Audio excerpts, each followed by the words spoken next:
Bueno, muy buenos días para todos y gracias por estar aquí en nuestra sesión de Investigando Ando desde la Dirección de Investigaciones. Les enviamos un especial saludo y nuevamente les agradecemos por la receptividad con nuestras sesiones de capacitación, entrenamiento y formación para favorecer el proceso como investigadores. En este caso, vamos a abordar una sesión que es muy importante y que ha venido siendo el eje central de la ruta investigativa dentro de la oferta de Investigando Ando. Este espacio que hoy hemos dedicado a esta charla que hemos denominado como parte integral de la formulación, está relacionada concretamente con una directriz que próximamente va a salir a nivel institucional. Es decir, nosotros hemos venido haciendo un proceso de sensibilización desde la Dirección de Investigaciones, porque todos los proyectos que se formulen, ¿verdad? A nivel de sentido estricto, como lo conocemos, es decir, las iniciativas gestadas por los profesores o las iniciativas gestadas a nivel de formación, es decir, trabajos de grado, semilleros y jóvenes investigadores, incorporarán de manera integral a la formulación las reflexiones éticas. Entonces, esta es la razón por la cual esta sesión de reflexiones éticas,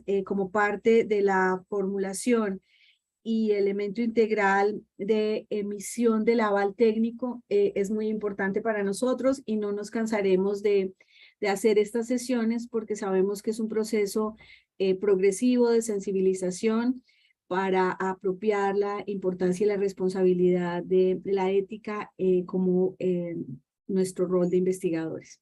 Entonces, les voy a compartir esta charla a partir de un contexto institucional y también a partir de un contexto, digamos, general, que es el que nos lleva a tener hoy esta responsabilidad frente a MinCiencias.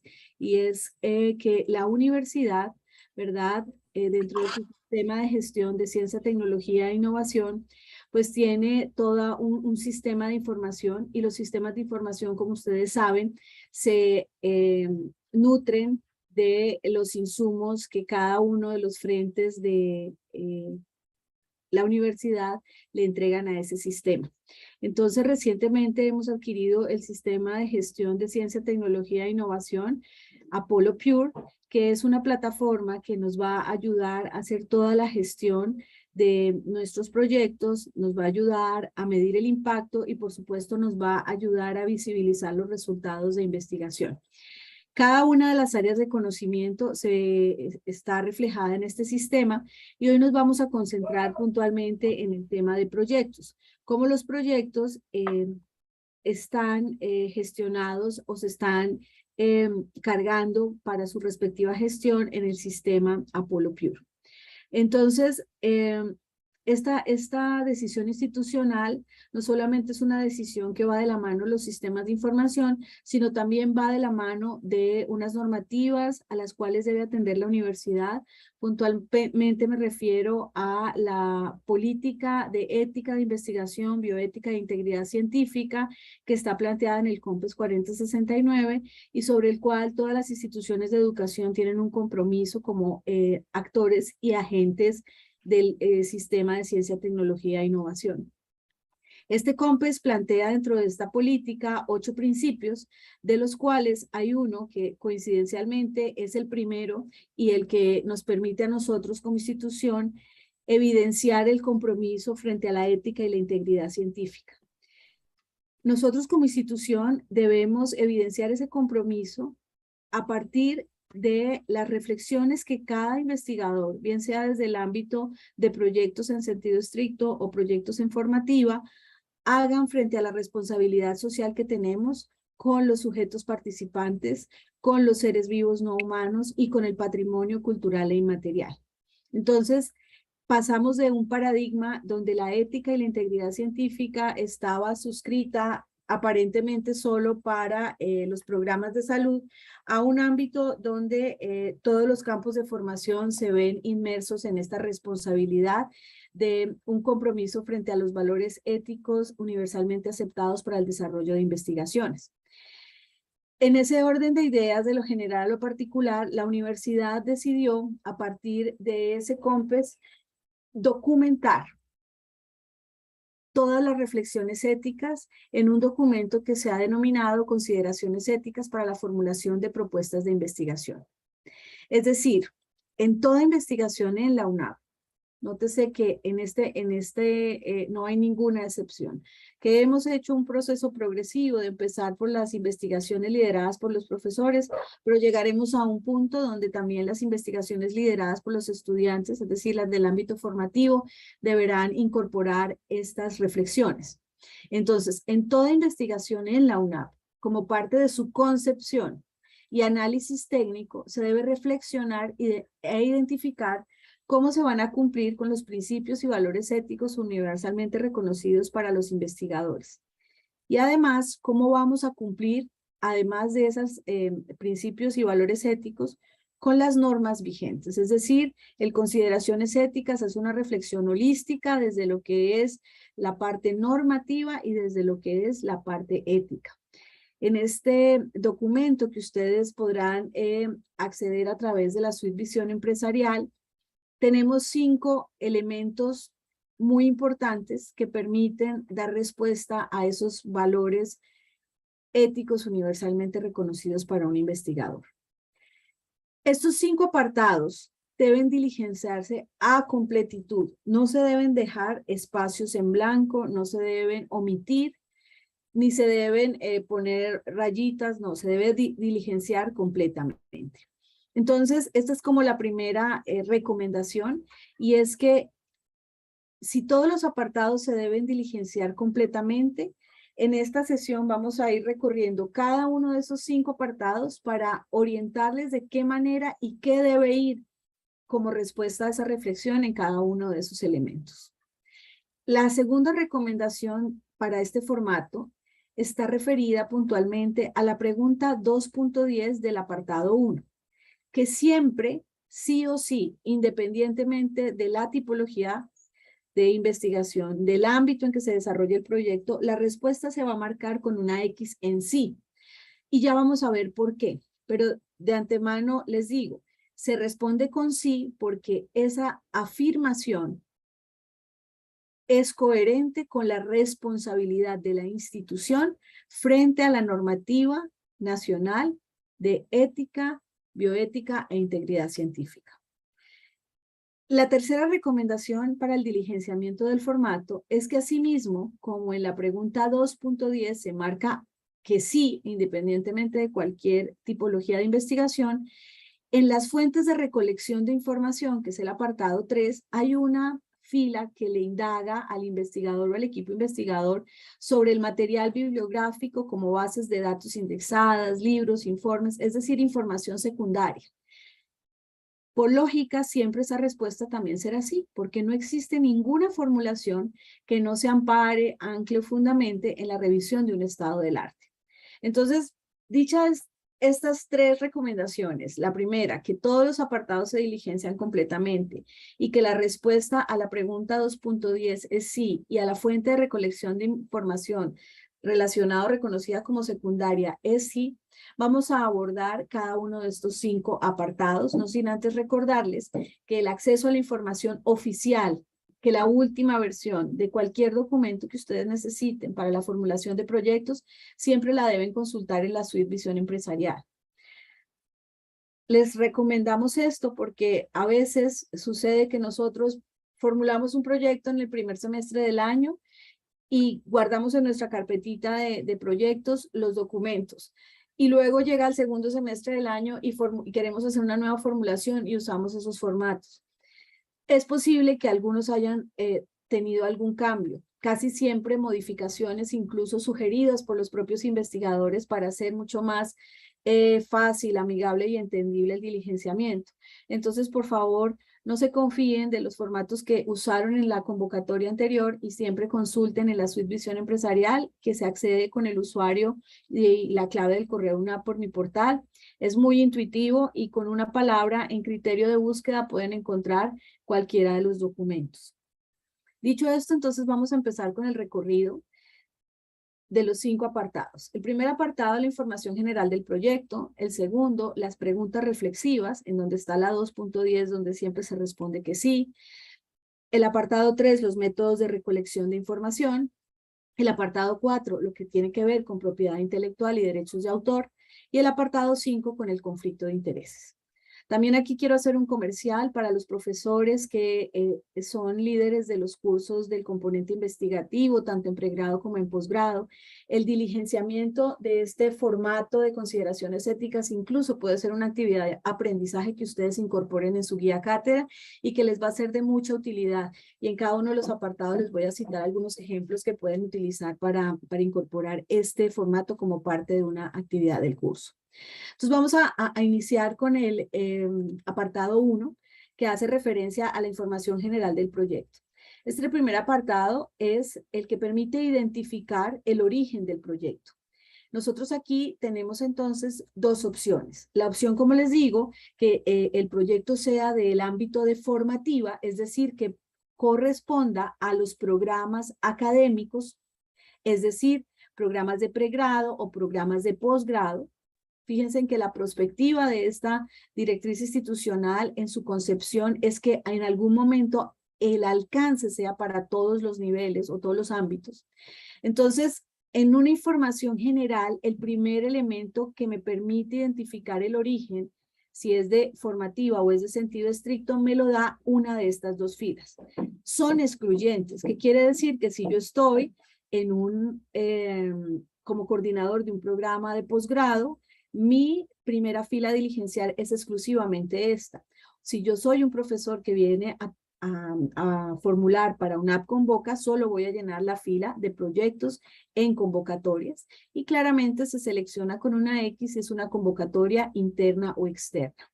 Aquí también es importante hacer un comercial y es que en muchas de las convocatorias externas, bien sea MinCiencias o bien sea de cooperación internacional, el documento de reflexiones éticas es un insumo de la formulación. Además que cuando los resultados de investigación se tienen, es fundamental para que los comités editoriales aprueben la divulgación de esos resultados en sus revistas. Entonces, aquí nuevamente se enfatiza en la importancia de contar con esta información documentada. La siguiente fila del formato en información general tiene que ver con el título del proyecto y pues básicamente es la nominación que nosotros como formuladores le hemos dado a nuestro proyecto, que es exactamente el mismo nombre que tenemos en nuestro formato de formulación, que es el mismo que hemos puesto en nuestra carta de solicitud de aprobación de director, o es el nombre de pila que le hemos dado a nuestro proyecto. Ahí, por lo general, no hay ningún inconveniente con el diligenciamiento. La dificultad está aquí en que a veces no diligencian completamente la información. No es suficiente con, por ejemplo, poner maestría y no poner el nombre del programa. Es decir, por ejemplo, maestría en educación, si fuese el caso, ¿verdad? Bien. Si estamos aquí en convocatoria interna, UNAP convoca, le ponemos una X aquí y vamos a poner el nombre de la convocatoria. Por ejemplo, podría ser una convocatoria dentro de la línea de innovación, o podría ser básica o aplicada. O si estamos en una externa, podría ser, por ejemplo, incentivos tributarios de MinCiencias, qué sé yo. Entonces, el nombre de la convocatoria permite identificar o ubicar mucho más fácil el origen del proyecto. El equipo investigador o el equipo que integra el proyecto. Nombres de los integrantes con su documento de identidad, ahí no hay ningún problema. Y luego viene la columna del rol. ¿Cuáles son los tipos de rol sugeridos aquí? Investigador principal, coinvestigador, que son para proyectos en convocatoria, es decir, los que nosotros denominamos proyectos en sentido estricto. Y para los proyectos de programas académicos tenemos los roles de estudiante, graduado, asesor o joven investigador. El asesor también es un rol que puede encontrarse en la integración de equipos de sentido estricto. Cuando, por ejemplo, contratamos o vinculamos a alguien que nos va a ayudar en un tema muy específico de asesoría técnica en el desarrollo del proyecto. El enlace del CBLAC. El enlace del CBLAC es un elemento fundamental para poder identificar algo que nosotros hemos denominado idoneidad del investigador.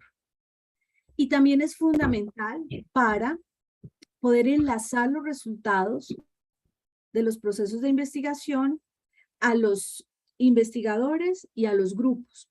Entonces, por ejemplo, si un profesor tiene a su cargo la dirección de un trabajo de grado y no tiene forma de actualizar su CBLAC porque el joven no ha diligenciado esta plataforma, no es posible enlazar los elementos o los resultados de ese proceso de dirección de trabajo de grado.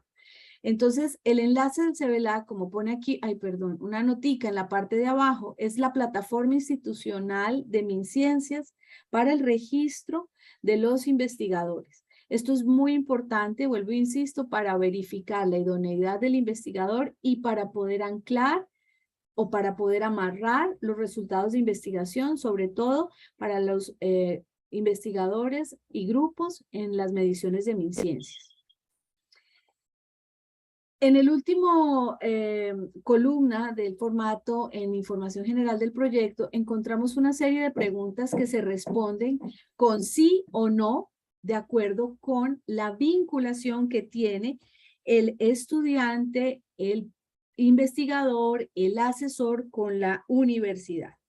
Entonces aquí me voy a, digamos, detener un poquito porque aquí en este formato es donde cometemos algunos errores en el diligenciamiento, ¿vale? Entonces, aquí puse este ejemplo. Voy a asumir que en la primera línea está el rol del profesor, ¿verdad? Que está haciendo las veces de director de un trabajo de maestría. En este caso, la respuesta de que si tiene un civil, bueno, no me sirve el ejemplo, en la última línea.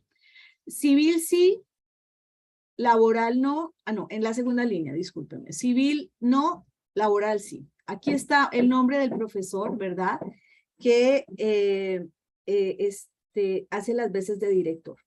Ese director no tiene un civil, digamos que fuese yo. Ese director tiene un contrato laboral con la universidad.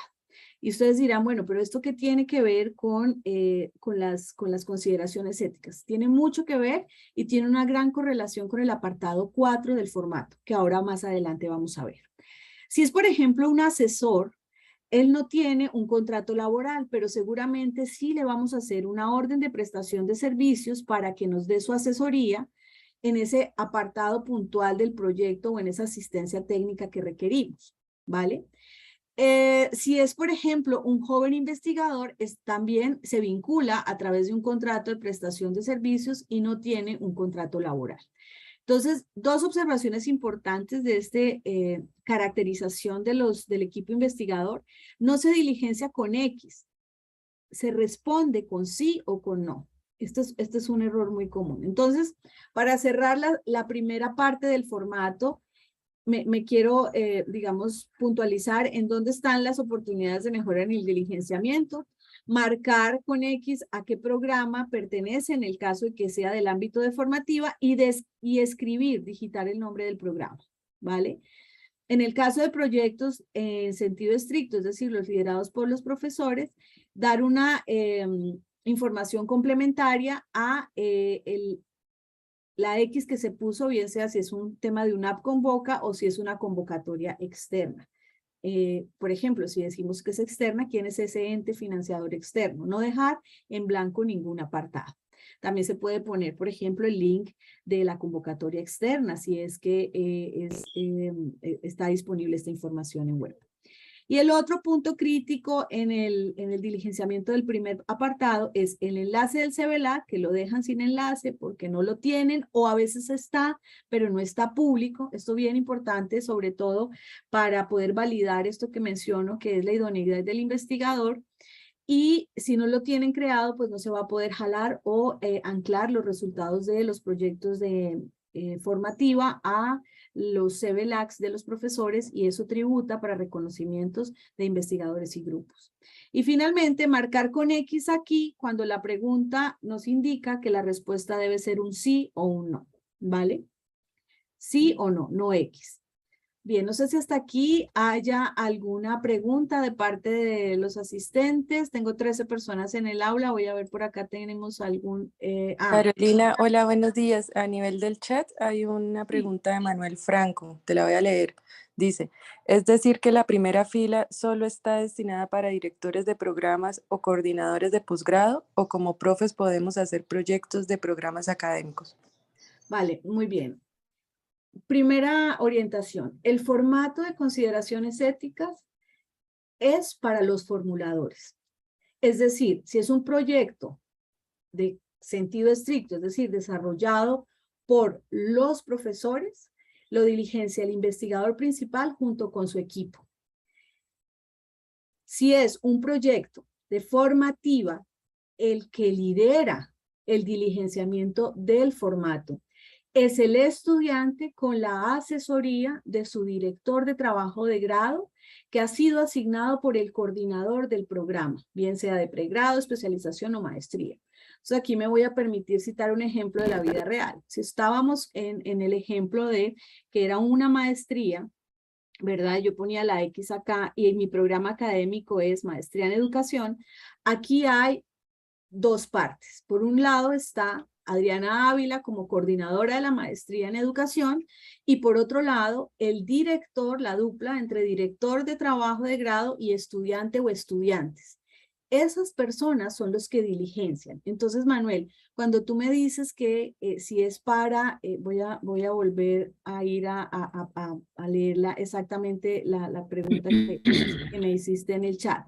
Si tú me preguntas aquí si está destinada para directores de programa o coordinadores de programa, la respuesta es no, porque quien lidera es el investigador o formulador en sentido estricto, y la respuesta es sí cuando es formativa, porque el coordinador del programa, si bien no lo diligencia, ¿verdad? Porque él no es el que es el formulador, él sí debe favorecer que los estudiantes, junto con su profesor asignado para ser el director de trabajo de grado, incluyan esas reflexiones éticas dentro de la formulación.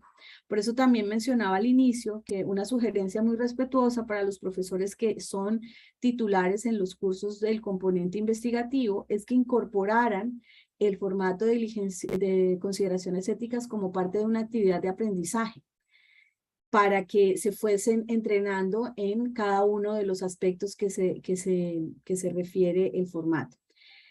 Perfecto. María Eugenia Bonilla. Adelante, María Eugenia. Hola Carolina, buenos días para todos y para Hola, todas. buenos días.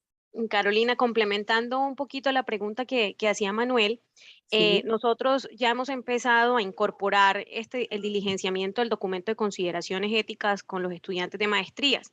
Sin embargo, me gustaría tener claridad de qué continúa con ese, o sea, a dónde debemos remitir ese documento, si internamente cada programa puede establecer como una estrategia para revisar y para comentar este tema de consideraciones éticas, Sí. porque no queremos que posteriormente, cuando los estudiantes estén ya en una fase mucho más avanzada de su proyecto, pues vayan a tener algún tipo de inconveniente.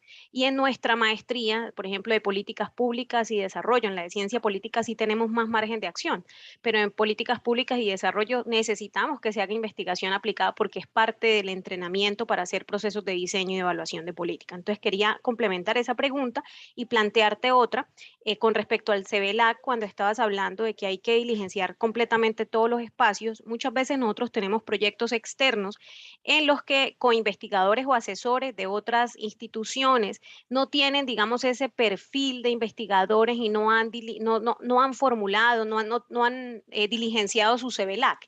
En Vale, ese caso, ¿qué hacemos, Caro? vale. Gracias. Muy bien, frente a la primera pregunta, tengo digamos, dos partes de la pregunta. Una es a mediano plazo la respuesta y la otra es a corto plazo. La de mediano plazo es en algún momento, y yo creo que muy pronto, en mediano plazo, vamos a tener una circular o un lineamiento desde la dirección universitaria que dé cuenta de esto que yo mencionaba al inicio, ya, es decir, que ya no sea un proceso de sensibilización, un proceso de una práctica didáctica al interior de los pregrados, de los posgrados, es decir, de la formativa, sino que sea una directriz y tú tengas claridad de que todos sí o sí en el momento tal pasan al comité de ética para aval escrito del comité. Entonces, en algún momento eso va a salir, vuelvo y digo, en el mediano plazo, pero en el corto plazo, ¿qué hacer? Entonces, ahí la respuesta es muy concreta. Cuando ahorita en el apartado 2, y voy a, cuando ponga el ejemplo del formato, tengamos 3 sís en unas preguntas reflexivas muy puntuales, necesariamente tu formulación en la maestría de políticas públicas debe ir al aval escrito del comité de ética. Porque ahí son dos cosas, María Eugenia. Siempre sí o sí, como parte del ejercicio de responsabilidad social del investigador, se deben hacer las preguntas reflexivas y documentarlas en el formato. Pero cuando hay 3 sís en el apartado 2 que vamos a ver ahorita, de una vez la ética me manda a un aval escrito por el comité de ética y ahí es donde tenemos que tener muy claro y entrenado, por ejemplo, el profesor que tenga ese curso en la línea del componente investigativo para que él pueda orientar y decir, este sí necesita aval escrito del comité de ética y este pasa con el solo consideraciones éticas, ¿vale? Entonces, voy a ir al apartado 2 para complementar esta pregunta y más adelante te respondo lo del CBLAC. Bueno, te respondo de una vez lo del CBLAC.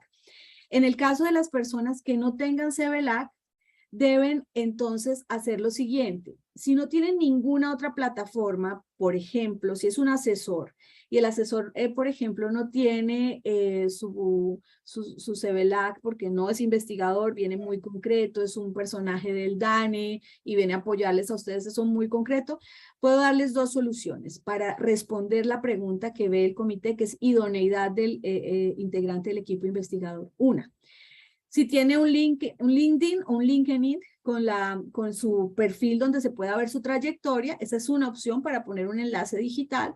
O la otra pueden poner ver anexo hoja de vida y la ponen pegada al final como un anexo al formato de consideraciones éticas, donde haya un pequeño resumen de la persona y diga, voy a simular, Carolina Silva es asesora externa porque trabaja en el DANE y maneja con gran suficiencia todos los datos agregados de la encuesta de hogares y además suscribimos un convenio con el DANE donde ella va a ser nuestra asesora externa, punto final. ¿Sí? Es decir, darle insumos al comité de ética para validar esa idoneidad de la conformación del equipo investigador. ¿Vale? Entonces, repito para concretar, en el caso de CBLAC es muy importante, sobre todo para que los resultados de investigación puedan anclarse a investigadores y grupos, en el caso de que sean académicos estrictamente, y en el caso de que sean asesores o personas que, digamos, un estudiante de maestría, yo estoy haciendo mi maestría, pero yo no me voy a dedicar a la academia y no me interesa tener el CBLAC, es pues que lo haga de una manera temporal, con unos datos básicos para poder jalar al BlueLab los resultados. Y los externos pueden ser a través de otro tipo de plataforma donde podamos ver la idoneidad de su perfil o anexando un breve resumen de su hoja de vida para conocer por qué esta persona está integrando el equipo. ¿Sí? Sí, muchas gracias, Caro. Me quedó claro. Listo, entonces vamos con la segunda parte, que ahí también puedo apoyarme un poco en la respuesta de cuando yo como coordinador de un programa de maestría, como profesor que incorporó el diligenciamiento de consideraciones éticas en mi clase, digo, definitivamente este proyecto debe pasar a aval escrito. Entonces, bueno, estas 10 preguntas son preguntas que, digamos, son el punto de partida de las consideraciones éticas. La pregunta 2.10 ya dijimos que sí o sí, siempre se marca con sí, y quiero referirme a ella porque es la forma en que somos coherentes con el compromiso institucional frente al COMPES 4069. Entonces siempre va sí o sí. Entonces ahí no hay discusión, pero fíjense lo que dice la pregunta 2.10. La convocatoria, interna o externa, o el programa exige reflexiones éticas. Reflexiones éticas es el formato. O un concepto escrito del comité de ética. Entonces, ese o va a operar a partir de dos criterios. Uno, el criterio y el juicio técnico del que aprueba que esa formulación sigue adelante. Puede ser el coordinador de la maestría, el profesor que tenga a cargo ese curso del componente investigativo, o el formulador en sentido estricto cuando ve que en los TDR de su convocatoria dice, listo, reflexione, pero además de que usted reflexionó como equipo, deme el concepto de un tercero, que en este caso este tercero se llama comité de ética y me lo da por escrito. Entonces los que ya han pasado por comité de ética saben que además de este formato que ustedes llenaron de manera colegiada y grupal, el comité les emite una carta y los dos insumos van como anexo a la formulación. Entonces, siempre recuerden que es un O. Es decir, habrá proyectos, María Eugenia, que por el alcance y sobre todo el riesgo en los 3 preguntas de sí que te voy a decir, me marcan a mí la pauta para ir al concepto escrito. Entonces, vamos a que el primer sí lo tiene. Mentiras, como 2. La 2.10. Ahora vamos a mirar cada una de las otras 9 preguntas para decirles cuáles son las otras 3 que me marcan. Voy a ponerlo así, una alerta y me dice, este proyecto tiene que ir a concepto escrito. Perdón. El proyecto se desarrolla con seres humanos como sujetos participantes. Si aquí hay una X en sí, ahí ya está una de las 3 que me va a marcar un semáforo naranja, digamos, ¿vale? El proyecto implica intervención en comunidades. ¿A qué hace referencia a comunidades? Voy a explicarme con un ejemplo. Sujetos participantes, mujeres residentes en el área metropolitana entre 25 y 40 años. Esos son sujetos participantes. Pero cuando yo voy a hacer mujeres entre 25 y 40 años, madres cabeza de familia, vinculados a el programa de madres sustitutas del bienestar familiar en el norte de Bucaramanga, eso ya es una comunidad. Entonces, aquí también debería ponerle un sí. Pero si son mujeres entre 25 y 40 años del área metropolitana, eso no es una comunidad, porque yo las puedo tomar del centro, del sur, de Girón, de Florida, y no es una comunidad. Entonces, primera X de alerta, sujetos participantes. El proyecto requiere intervención en otros seres vivos no humanos. Esto es más para el área de la salud, para el área ambiental, para el área de biomédicas, para psicología, si vamos a trabajar con pequeños animales, ¿verdad? Es decir, seres vivos no humanos, incluso hasta las semillas son seres vivos no humanos. Esta pregunta 2.3 y 2.4 es, digamos, equivalente a esto que es una característica y esto es una comunidad. O sea, seres vivos podrían ser mamíferos que son domesticados, ¿verdad? Y ya cuando intervienen en un ecosistema puntual, ya es una comunidad de animales concreto. Entonces, también para los temas de UNAV ambiental o también para los temas que tienen que ver un poco con los de turismo o con los de gastronomía, etcétera, etcétera.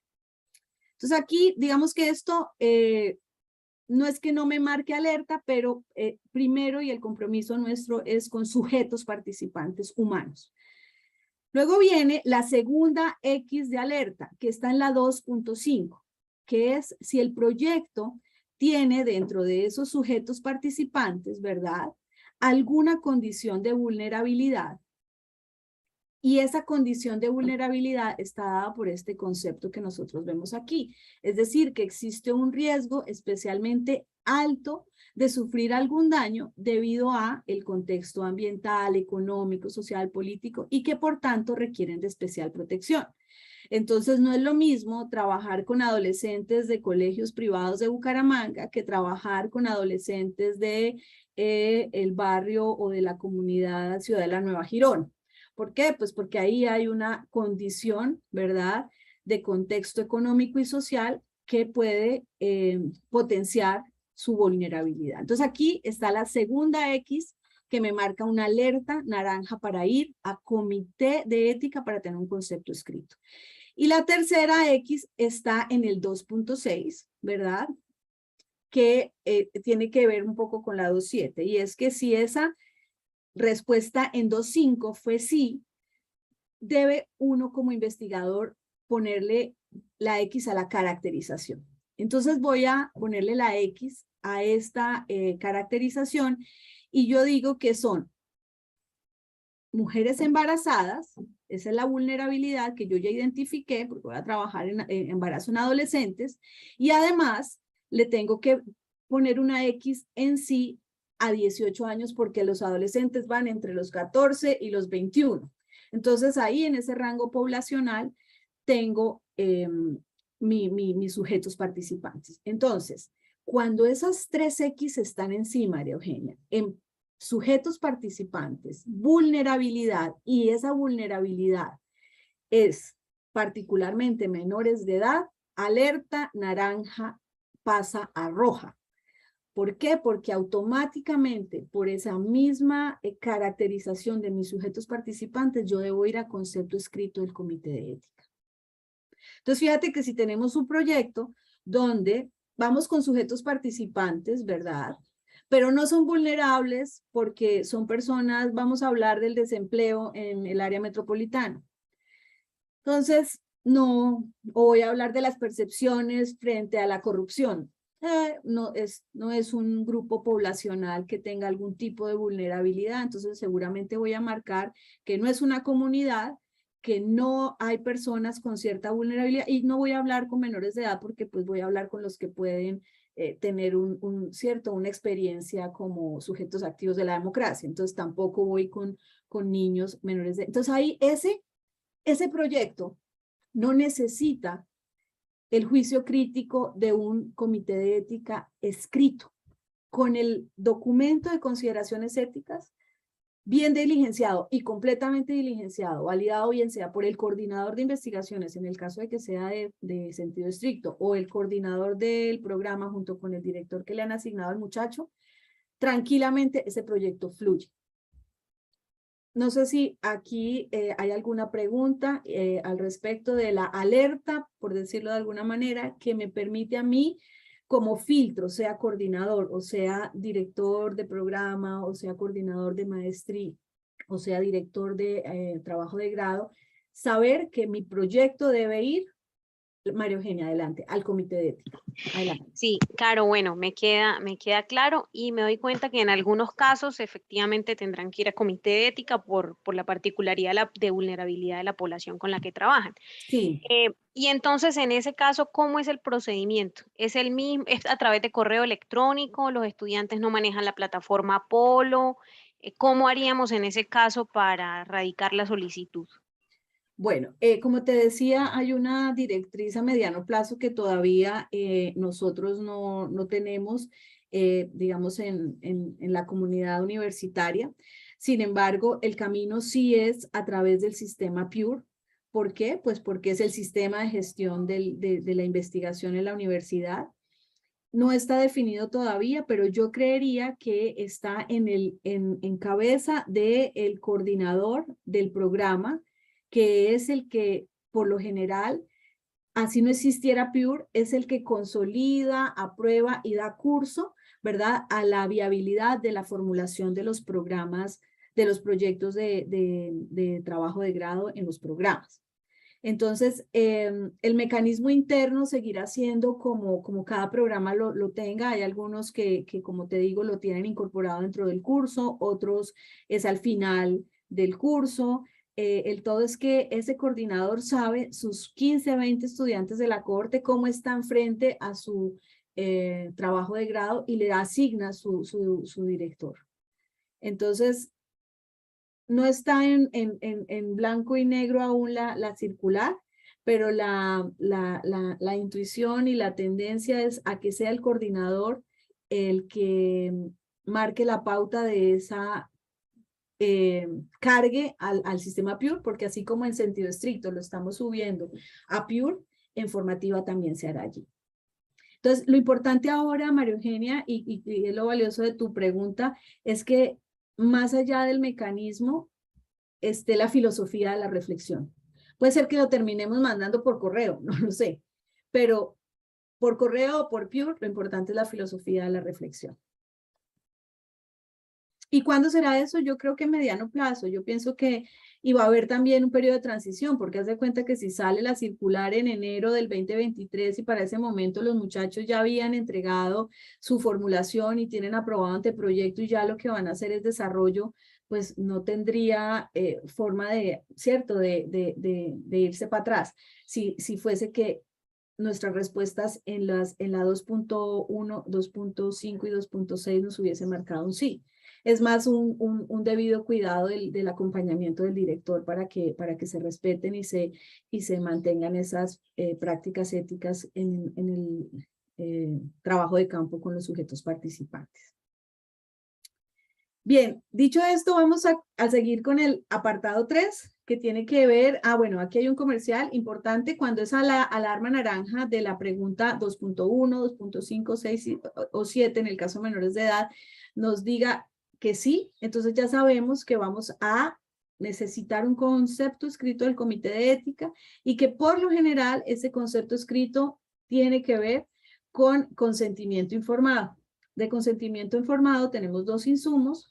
Uno está en la suite Visión Empresarial, que es una guía para la elaboración del consentimiento informado, y en el canal de YouTube de la Dirección de Investigaciones, varias charlas de la doctora Diana Pulido, integrante del Comité de Ética y experta en bioética, que nos ha dado orientaciones de cómo hacer el consentimiento informado.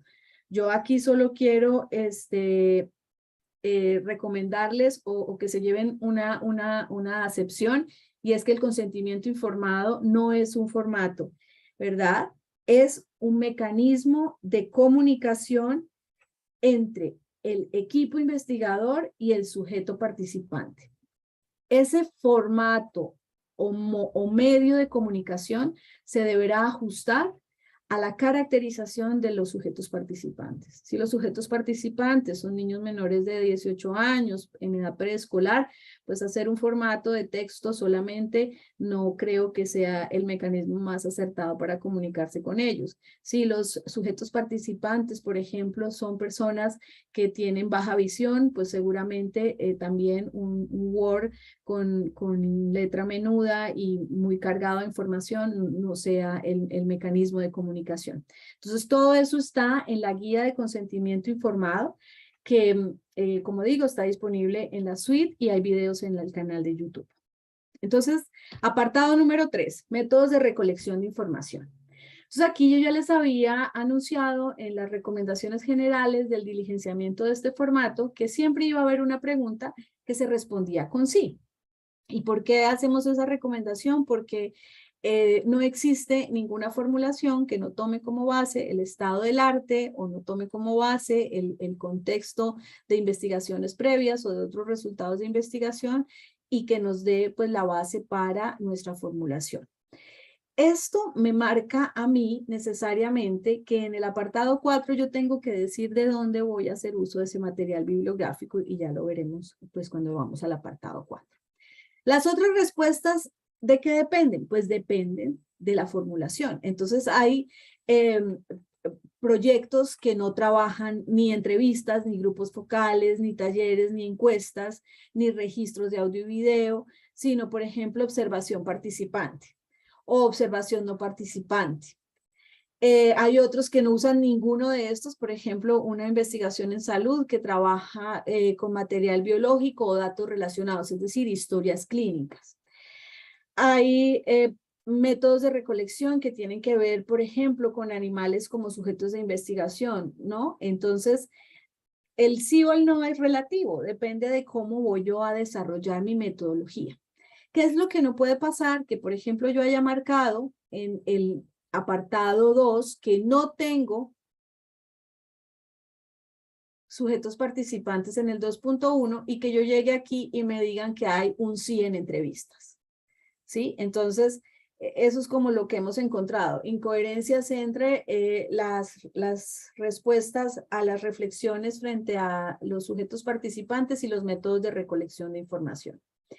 El registro de audio y video pone 2 estrellitas que en el formato que está disponible en la página web, esto es una captura de pantalla, tiene una nota aclaratoria diciéndoles que por temas normativos, la identidad de la persona, es decir, para el manejo de datos personales, incluye que la voz y el rostro son parte de su identidad. Entonces, que si yo voy a requerir de fotografías de mis sujetos participantes o grabar las entrevistas de mis sujetos participantes, yo tengo que pedir autorización de ellos para usar parte de su identidad como su rostro y su voz, y además en el consentimiento informado expresamente decir cómo, cuándo y hasta cuándo voy a tener esos archivos en mi custodia.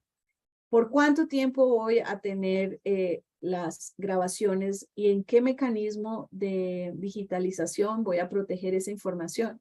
Nótese, por ejemplo, que si nosotros estamos trabajando con personas que tienen alguna vulnerabilidad y nosotros no protegemos adecuadamente sus testimoniales, es posible que ellos puedan quedar expuestos. Entonces, ¿qué se sugiere? Que en el consentimiento informado quede muy claro de qué manera se va a salvaguardar esa identidad, entendida no solamente por el nombre, la dirección, el teléfono, sino su rostro y su voz, y que si es estrictamente necesario utilicen ese mecanismo de registro. Y si es así, pues que también de manera independiente, esto es un tema ya normativo, por ley de protección de datos, yo tengo que hacer firmar otro documento aparte del consentimiento informado. Luego tenemos el tema de material del medio ambiente o datos relacionados. Hace poco tuvimos un proyecto que tenía que ver con cómo unas bacterias se podían comer los residuos de unas aguas y de esta manera viabilizar pues la potabilización de esas aguas. Esas bacterias son de cierta manera sujetos participantes y tenía el investigador que incluir en su formulación de qué manera las iba a adquirir, claro, eran comerciales, y cómo las iba pues, a utilizar y hasta qué límite iba a ponerlas dentro de, por ejemplo, una fuente de agua o si iba a hacer solamente pruebas en laboratorio. Entonces, lo que nosotros vemos aquí en este formato debe coincidir con la formulación. Entonces, en la formulación dice que las bacterias que procesan los residuos, que procesan los tóxicos de las aguas residuales, se va a hacer en laboratorio. Pues ahí hay un alcance, digamos, un poco más seguro y tranquilo, y las consideraciones éticas son diferentes en el detalle de la formulación, así yo voy a poner esas mismas bacterias en la cuenca hídrica o en una fuente en campo abierto. Entonces, la correlación, o sea, nosotros como evaluadores no miramos solo el formato, también miramos el documento de formulación, que también se conoce y hemos tratado de corregir nuestra forma de decirlo, viene de la herencia del Comité de Ética, que lo llaman protocolo. El protocolo no es otra cosa que la formulación, es decir, cómo ustedes van a desarrollar su investigación, y eso está pues en el formato de formulación donde están los diferentes apartados y hay uno que se llama metodología.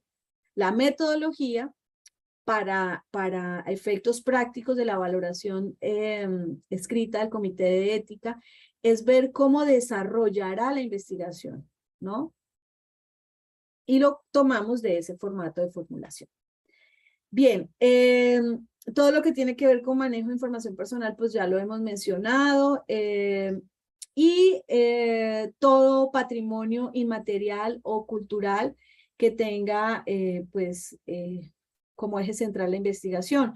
Por ejemplo, si nosotros vamos a hacer una investigación en el área de humanidades, en el programa de gastronomía, donde queremos documentar las prácticas ancestrales para la arepa de maíz pelado. Ahí hay un patrimonio inmaterial que es el conocimiento ancestral de las personas que hacen esa transformación del maíz, y ahí ese sí en métodos de recolección me implica que yo tenga que en el apartado 4 declarar que ese conocimiento ancestral tiene unos derechos morales que son inalienables a las personas que hacen el proceso de transformación del maíz pelado. Entonces es como una lógica entre las respuestas y las acciones que voy a tomar, y en el apartado 4 y 5 están partes de esas acciones. Las otras están en el consentimiento informado. Este es el apartado que más dejan en blanco. Por favor, especial atención. Entonces, la propiedad intelectual es ese respeto debido por los resultados de las investigaciones de otros investigadores. Y el primer elemento para estas reflexiones son leer el reglamento, la política y el reglamento de propiedad intelectual de la universidad, que está disponible en el repositorio institucional. Ese es el primer punto. No es aceptable que nosotros como investigadores no conozcamos nuestra política y nuestro reglamento de propiedad intelectual. Los estudiantes también, ahí están ellos mencionados. Entonces, fíjese que esa lectura y un ejercicio dentro de la clase, cuando uno esté hablando, por ejemplo, de derechos de propiedad intelectual, qué bueno sería articularlo con los insumos disponibles de la universidad, y eso pues está allí en la política del reglamento de propiedad intelectual. Después de ese punto, digamos, de partida en la reflexión, hay que detallar cuáles son los materiales que se van a utilizar para esa investigación que nosotros hemos formulado. Y hay varias tipos de materiales. Entonces, por ejemplo, tenemos las encuestas, los software, las pruebas de laboratorio, el material bibliográfico, entre otros. Entonces, yo aquí he citado un par de ejemplos. Nosotros podemos tener un conocimiento empírico o práctico. Vuelvo al ejemplo de los materiales de la forma de hacer el maíz pelado, la arepa de maíz pelado. Hay un conocimiento allí que es de los sujetos participantes, entonces es un conocimiento empírico. Los morales son de las mujeres trilladoras de maíz pelado, ¿verdad? Ellos son o ellas son las dueñas de esos derechos. Y los patrimoniales serán de la Universidad Autónoma de Bucaramanga, porque en el consentimiento informado quedó expreso que todas sus apreciaciones, prácticas y procedimientos para documentar cómo se hace la arepa de maíz pelado serían puestos a conocimiento público a través de los resultados de investigación, citando siempre a las, ¿verdad? A las mujeres artesanas del maíz pelado como las dueñas de ese conocimiento ancestral. Entonces aquí este formato es un formato editable, se puede escribir todo, se puede incluso poner el apartado puntual en donde se le ha expresamente dicho al sujeto participante que sus apreciaciones serán usadas para tal y tal cosa, y que ellos me dan la autorización a mí como investigadora de la universidad de utilizar sus apreciaciones como parte de los informes finales de investigación. Eso es súper importante. Entonces, si yo marqué como que sí hay personas en mi investigación que les voy a hacer entrevistas, necesariamente los derechos de propiedad intelectual deben quedar claros y expresos en el consentimiento informado, y yo lo debo registrar acá. Por eso es que digo que no es posible que lleguen formatos sin diligenciar. Luego tenemos otro ejemplo, conocimiento científico y en general toda fuente secundaria consultada. Recuerdan que en el apartado de fuentes de recolección, la penúltima pregunta, yo les dije, siempre se marca así. Bueno, pues aquí llegó el momento de decir de dónde vamos a hacer uso de ese material secundario. Ahí tenemos muchas opciones. Pueden ser, por ejemplo, el material de biblioteca, donde los derechos morales siempre serán pues de la editorial que hizo posible la publicación del libro, pero los patrimoniales son de la universidad cuando Alexis Barreto compra los libros y los pone al servicio de la biblioteca, cuando Alexis compra o nos da acceso a las bases de datos, siempre nosotros tenemos con esa compra el uso de esos recursos que son pagos, pero también tenemos, por ejemplo, recursos de uso libre, también tenemos software libre, ¿no? Entonces, en cada uno de estos líneas, lo importante es declarar qué es lo que yo voy a utilizar en la formulación de mi proyecto y cómo yo estoy reconociendo las autorías de otros como parte integral de mi formulación, es decir, el debido respeto de los derechos de propiedad intelectual. Hay entonces dos ejemplos, pero también podemos tener, como digo, software libre o software licenciado. Entonces, en el caso de un software libre, pues los morales son de la compañía que hace y los patrimoniales es software libre. No sé, usamos SurveyMonkey para las encuestas o usamos Google Forms para hacer la recolección de datos. De todas maneras, nosotros siempre vamos a tener un tercero a quien acudir, ¿verdad? Y eso siempre van a tener que quedar referenciados acá. Finalmente, el apartado 5 es el apartado de conflicto de intereses. Y ustedes dirán, bueno, ¿y cómo va? Este va relacionando el primer apartado en la integración del equipo investigador, donde les mencionaba yo que nos preguntan, ¿civil o laboral? Sí, no. Si nosotros, por ejemplo, tenemos, y voy a tomar la pregunta de María Eugenia, si tenemos un asesor dentro del equipo investigador, entonces ponemos el nombre del asesor, en CEVELAC dijimos ver anexo 1, donde está pues un breve resumen de la hoja de vida de esta persona que nos hace, ¿verdad?, integrarlo como asesor porque es un experto del DANE en tal y tal cosa. La respuesta en laboral, sí, en laboral civil o civil será, no tienen, puede ser, ¿no tienes laboral? No. Y puede decir que no tiene civil, no. ¿Por qué? Porque hay un convenio de cooperación donde esa mano cambiada y en el anexo de la hoja de vida pusimos parte del convenio. O puede ser que nosotros lo contratamos como un experto, un asesor técnico y entonces tiene un no en laboral, pero tiene un sí en civil porque le hicimos una OPS. Vamos a asumir que tiene un civil porque le hicimos una OPS para que nos hiciera asesoría técnica en un tema estadístico de la Encuesta Nacional de Hogares del DANE. Entonces, aquí el personaje del DANE integra nuestro equipo como funcionario del DANE. Entonces ponemos, la institución es el DANE / asesor, porque arriba lo tenemos como asesor, ¿verdad? Y el tipo de participación es, si es un financiador, si es un coejecutor, si es un beneficiario o otra. En este caso dijimos que es otra, es una asistencia técnica en estadística. Entonces ahí le ponemos, técnica en este. Posible conflicto de intereses identificado. Derechos morales frente a los resultados de la analítica de datos de la investigación. Acciones realizadas para mitigar el posible conflicto. Se suscribió un convenio de cooperación entre el DANE y la UNAP, donde queda expreso que todos los derechos morales y patrimoniales de los resultados de investigación son de la UNAP por dos motivos. Primero, porque trabajamos con datos públicos del DANE, y segundo, porque a este asesor le contratamos expresamente para que nos ayudara a manejar la base de datos y el análisis lo hicimos nosotros. Punto final. Entonces ahí no hay nada que ponga en riesgo, ¿verdad?, la valoración valorativa del investigador. En este caso, del asesor. Otro ejemplo que es muy común en la formulación de proyectos de UNAP Convoca. Institución o actor, voy a poner UNAP/investigador principal. Resulta que mi investigación se llama Análisis del burnout en los profesores tiempo completo durante la pandemia. Ese es mi proyecto de investigación.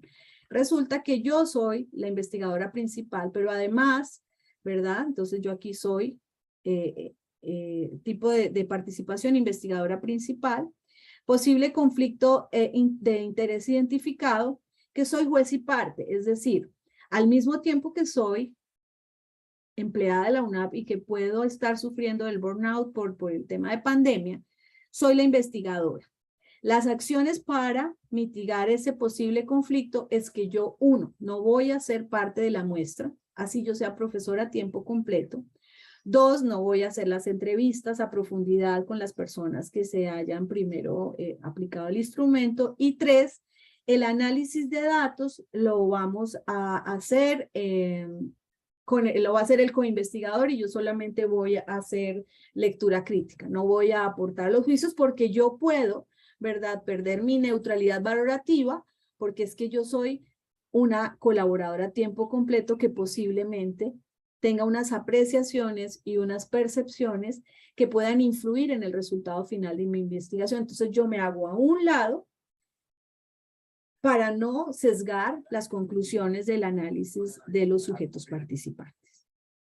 Entonces, piensen que no existe una única forma de diligenciar esto. Todo depende de cada caso. Y aquí me quiero devolver a una pregunta que me hizo María Eugenia muy importante y que yo le respondí y le dije, mire, si ustedes aquí en la pregunta 2 tienen 3 sís en la 2.1, en la 2.5, 2.6 y 2.7, eso es alerta naranja. Seguramente ustedes van a tener que ir a un concepto escrito del comité de ética.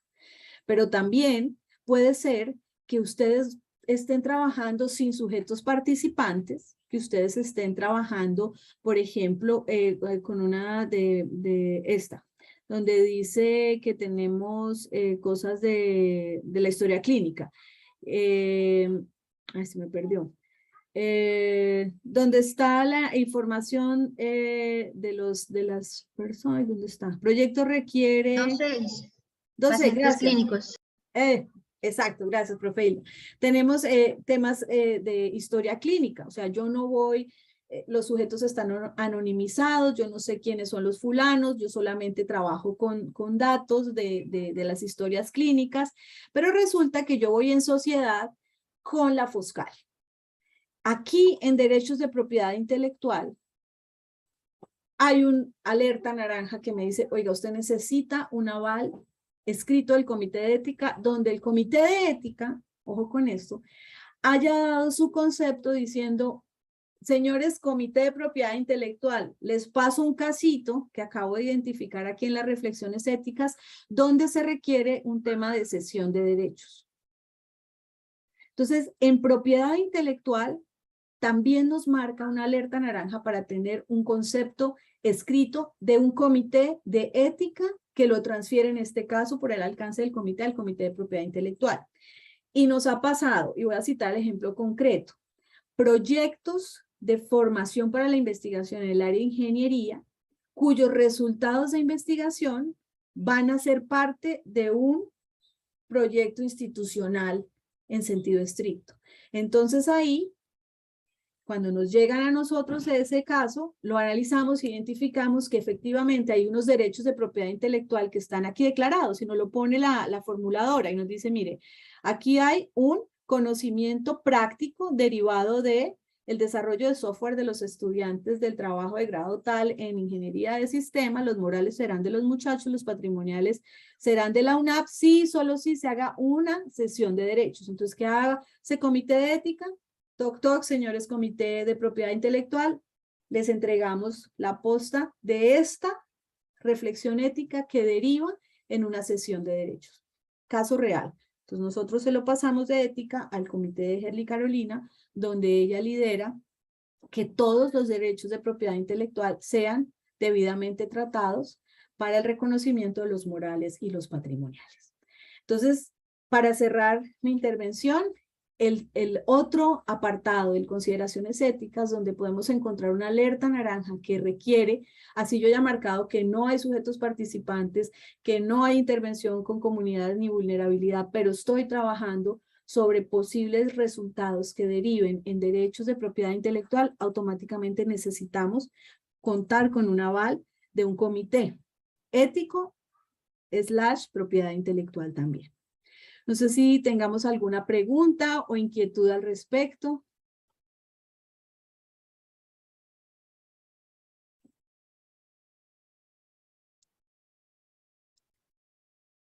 Adelante, María Eugenia. Caro, gracias. Caro, en la parte final del formato, ¿podrías volverla a proyectar, por favor? Claro que sí. Gracias. Es una sugerencia por lo que nos ha sucedido en este proceso. Primero sí quiero reconocer que con respecto al año anterior se ve pues un avance en términos de simplificar el proceso, de hacerlo mucho más claro y entendible para quienes realizamos estas solicitudes. ¿No tenés la última parte? Sí, donde... es que esto es Gracias. pantallazo, voy a Bueno, dale. poner el normal. Sí. Consideraciones éticas. Pero hay dos cositas que creo pertinentes ¿Para incluir mejora? para mejora en el formato, porque Claro. cuando mandamos, ya ahorita que me lo mostré, te indico dónde podría mejorarse el formato. Sí, Cuando claro. nosotros enviamos los documentos, sí, nos responden lo que vos decías, preguntándonos, pidiéndonos el protocolo. Y entonces no se tiene claridad de qué es el protocolo, eso confunde un poco, entonces Sí. valdría la pena aquí donde dice procedimiento para el envío de la evaluación de Sí. convocatoria interna, si bajamos, dice, bueno, consideraciones éticas, dice, en el caso de haber respondido sí, todo lo que debe adicionar. Pero valdría la pena poner en primer lugar también lo que ustedes entienden por protocolo, que entiendo que para el formato interno es ese, para el proyecto interno es ese mismo formato de formulación. Entonces Correcto. podemos dejarlo ahí claro y se evita el reproceso de que nos vuelvan a solicitar. Creo que ese es eso ajustaría y decirle, tratar de, con el comité de ética, que se vaya unificando ese concepto para que no haya inconvenientes. Sí, tienes toda la razón.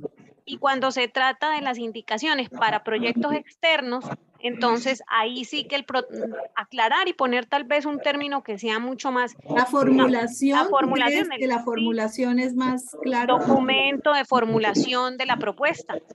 Eso puede ser, para que podamos entonces ahí sí utilizar cualquier formato que se ajuste a las convocatorias externas particulares a las que nos presentamos. Yo creo que eso pues ayudaría también a evitar ahí los reprocesos. Muchas gracias, Caro. Vale, con mucho gusto. Bueno, pues les agradezco nuevamente mucho habernos acompañado en esta sesión. Tomaremos en cuenta las recomendaciones de María Eugenia que están totalmente al lugar y bueno, invitarlos a revisar la programación de Investigando Andu que se encuentra en la página web. Tenemos todavía un par de sesiones en este mes de octubre y muchas gracias y que tengan una bonita tarde. Hasta luego. Gracias, igualmente. Chao, profe, gracias. Chao.